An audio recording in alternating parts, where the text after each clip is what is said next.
Hi guys, and welcome to the Hefni Guitar channel. In this video, we will examine the part 2, lesson 2 of chord tone soloing using pentatonics.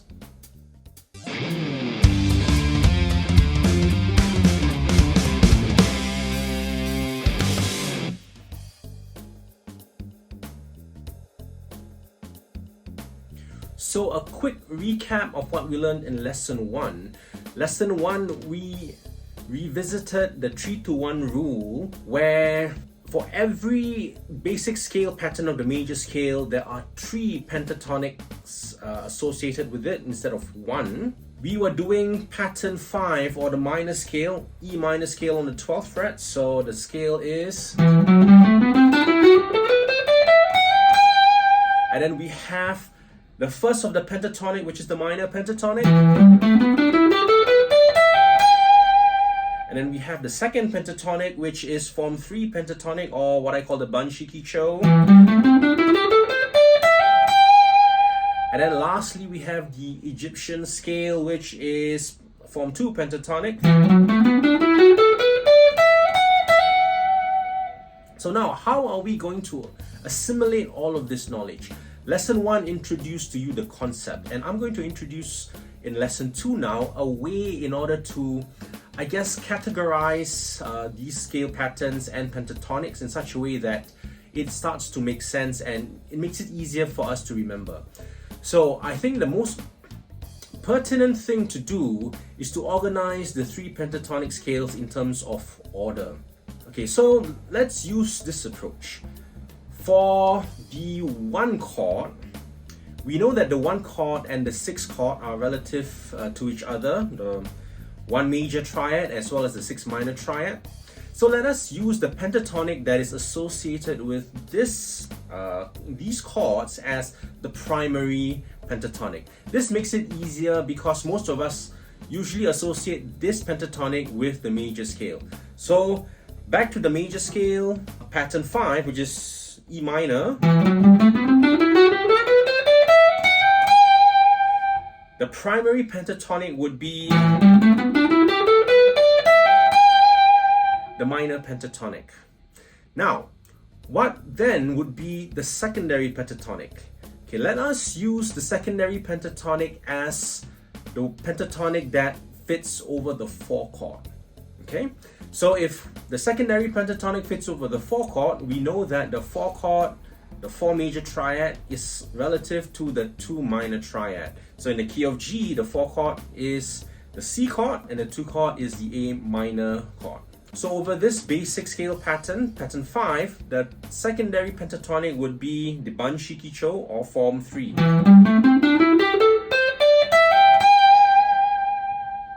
So having established primary pentatonic as well as the secondary pentatonic, let us call the third one, for lack of a better description, the tertiary pentatonic. Okay, so meaning the third.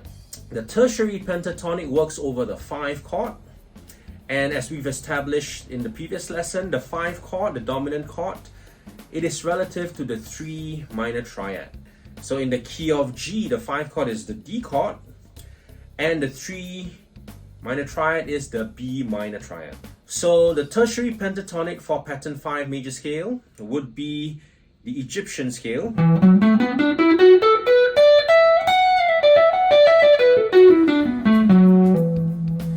So do not put any, I suppose, meaning behind primary, secondary, and tertiary. I rather not use words like your tonic, your subdominant, your dominant, because it becomes confusing after a while, especially once you go into the other 5 patterns, the other 4 patterns. So we are just going to use this terminology, primary, secondary, and tertiary, simply for us to organize our learning. So let us recap. The primary pentatonic would be pentatonic that works over the 1 chord, and by association, the 6 relative minor triad. The secondary pentatonic would be the one that works over the 4 chord, and by association, the 2 minor triad. And the tertiary pentatonic would be the one that works over the 5 chord, and by association, the 3 minor triad. So having established that, let us move on to our next basic scale pattern. So we started off last week with pattern 5. Now let us go to pattern 1. Pattern 1, okay, instead of doing it up here, let's go down an octave. Pattern 1 of your basic major scale patterns is your major scale itself, your Ionian. Right, so what would then be the primary pentatonic associated with pattern 1? Obviously, it would be the major pentatonic. And the primary pentatonic works over the 1 chord, which is the G, as well as over the E minor. Okay, although the E minor here is outside of pattern 1, we can also use this shape as E minor, E minor 7. Okay, so that would be the E minor. Okay, although this is the 7th chord, but it still fits within pattern 1. Okay, so the primary pentatonic works over the G major and the E minor chords. So over the C chord, which is the 4 chord, what then would be the corresponding secondary pentatonic? So there's 4 chord, C chord over here. So what we would use would be the Scottish pentatonic, or form 4.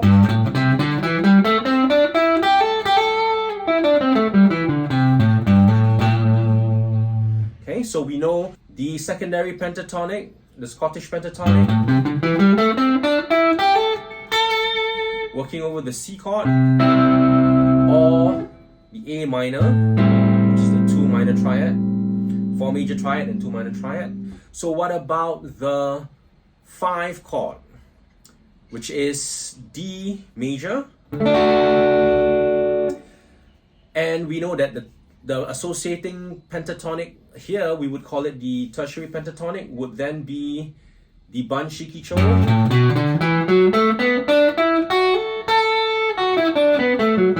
In fact, you can even see the chord shape fitting within the pentatonic pattern itself. Okay? Which brings me to my next topic.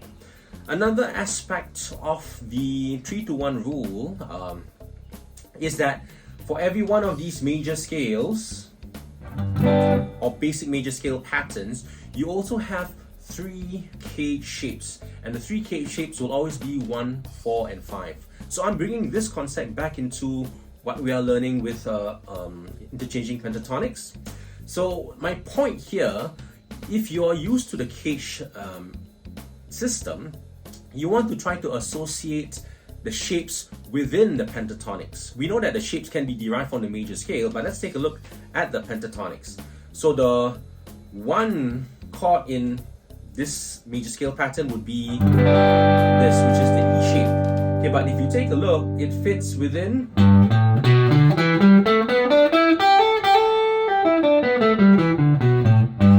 the major pentatonic. Even if it's with it also fits with the arpeggio.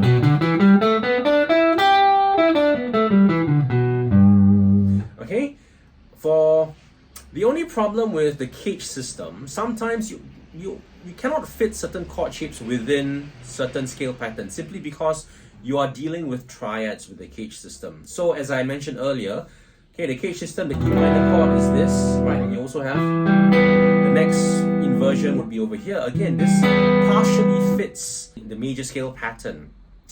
So this is where 7th chords would come in. So instead of using the E minor triad, let us substitute with the E minor 7, which I've shown you.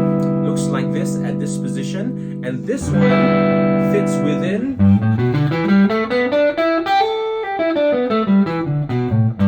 the major pentatonic.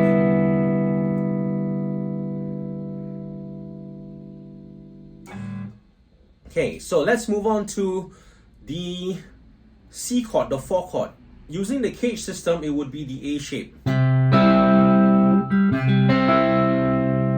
Okay, but as I introduced in the previous lesson, if we were to stack a chord tone a third below the root, so in this case, instead of using the C note as your root note, let's move it down to A.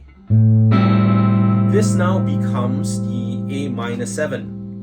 Okay, so looking at both the C shape as well well as the A minor 7. They both fit perfectly within the Scottish pentatonic shape, as you can see, which therefore makes the Scottish pentatonic our secondary pentatonic corresponding to the major scale pattern 1. Now lastly, the D chord, the 5 chord in this position, okay, using the cage system, this is just a partial part of the D chord. You know it's actually part of this cage shape. So this will be your 5 chord in this position. Okay, and again, as you look at this, you can see that it fits this pentatonic, the Banshikicho, or pattern or form 3 pentatonic.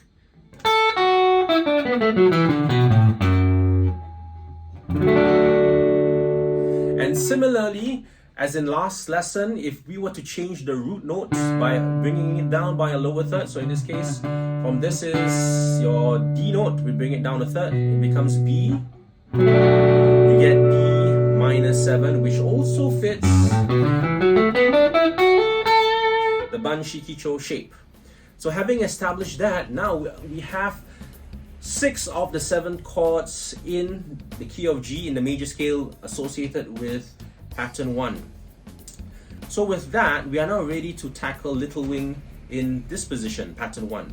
The only pattern that we need to know in addition to this is the F. Okay, so the F chord at this position we shall be using, you already know this, okay, the Egyptian scale, although it doesn't fit pattern 1, but we'll use it temporarily because we are borrowing it. Okay, so here's an example of improvising over Little Wing at this position.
So let me demonstrate using the interchanging pentatonics without the chords in the background. Okay, so over the E minor chord, which is the 6th chord, we use the primary pentatonic, which is in this position, your major pentatonic. And then when it goes to the G chord, we stick to the major pentatonic. When it goes to the A minor, so this is where we go to your secondary pentatonic. And in this position, it is your Scottish pentatonic. Okay, then back to E minor, going back to the major pentatonic.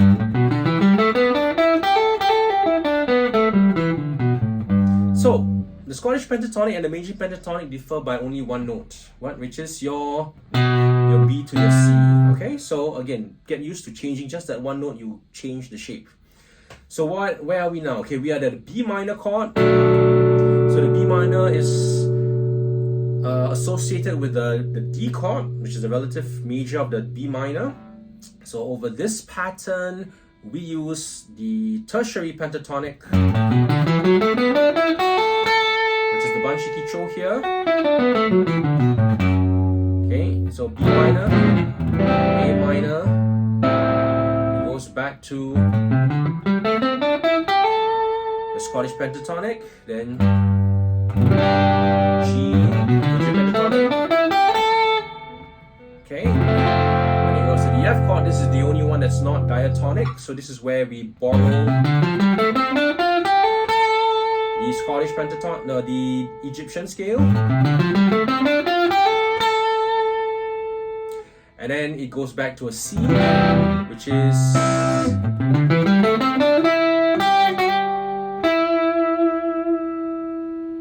your Scottish pentatonic, and then it ends with a D. Okay, so all of that is kind of confusing if we use all of these names. Okay, so I think we have to put in the time to try to figure out, okay, what are the changes? That's more important than the names, whether you're using Scottish pentatonic, Egyptian scale, yada yada yada, or primary, secondary, and tertiary. I think the most important part here is to create a connection between the shape. Once you see this shape, for instance, this is A minor. What pentatonic fits A minor, right? And then we also know that A minor is relative to C major, and therefore these two should fit the same pentatonic shape, and it does. So the D chord, it fits the Banshiki-cho, and so does its relative minor, B minor. And similarly the G, which is your major pentatonic, and your E minor, in this case E minor 7. Okay, so once we associate that, it makes learning so much more easier. So we have to integrate three concepts here to get good at this chord tone solo using pentatonics. Remember my lesson, a better way to learn, right? Integration is a part where we're going to take knowledge from different sectors and combine it into one. So we have the knowledge of your scales, major scales, in this case pattern 1. We have the knowledge of pentatonics, which is your I guess individual pentatonic patterns. We change the names to Banshiki-cho and all that in order to organize our learning. We also integrate the concept of the 3-to-1 rule, as well as the cage aspect of the cage system aspect of the 3-to-1 rule, right? And with that, we are able to do all of these things so that we can land on the chord tones. Okay, there's only one additional part after this. We should not forget that our major scale, underlying major scale, in this case pattern 1, right, is the glue that holds it all together. So if you ever get lost in your soloing in the pentatonics, always go back to the major scale. After a while, your ear will tend to lead you to the right notes by themselves. And this is the instinctive part about, I guess, this chord tone soloing once you've integrated all of this. So let me demonstrate again, okay, this time without with using the major scales in between.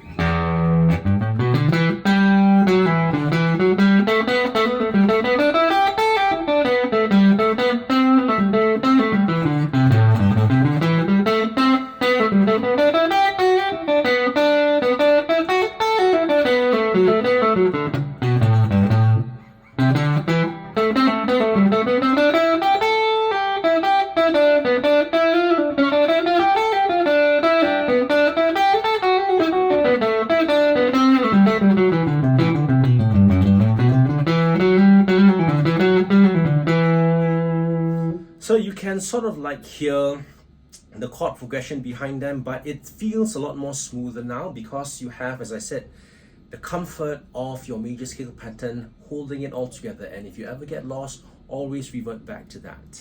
So that's it for this week's lesson, guys. I hope you liked the lesson, and if you do, please click the like button and consider subscribing to the channel.